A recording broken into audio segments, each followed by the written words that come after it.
Hello friends, welcome back to my kitchen. आज मैं आपको सैंडविच बनाना दिखाऊंगी। उसके लिए ये देखिए, मैंने एक बर्गर ब्रेड लिया है। उसको थोड़ा सा बटर लगाया है हर्ब्स वाला।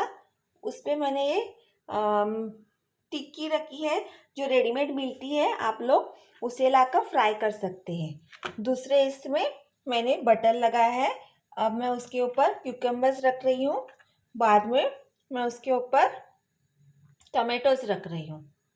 ये देखिए, मैंने उसके ऊपर थोड़ा चीज़ ऐड किया है फ्लेवर के लिए। आप लोग अगर प्रोसेस चीज़ ना हो तो चीज़ स्लाइस भी डाल सकते हैं।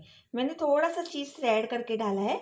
उसके ऊपर मैं इसको अभी ऐसे बंद करके इसे थोड़ा सा तवे पे गरम कर लूँगी। ये देखिए, मैंने तो उसको थोड़ा सा तवे पे डाल दिया है गरम होने के, जस्ट 1-2 सेकेंड के लिए, ताकि ये थोड़ा क्रिस्पी बन जाए। ये देखिए, अभी मैंने उसको टर्न किया है और मैं गैस को बंद कर दूंगी जस्ट 1-2 सेकेंड के लिए, थोड़ा सा क्रिस्पी होने तक।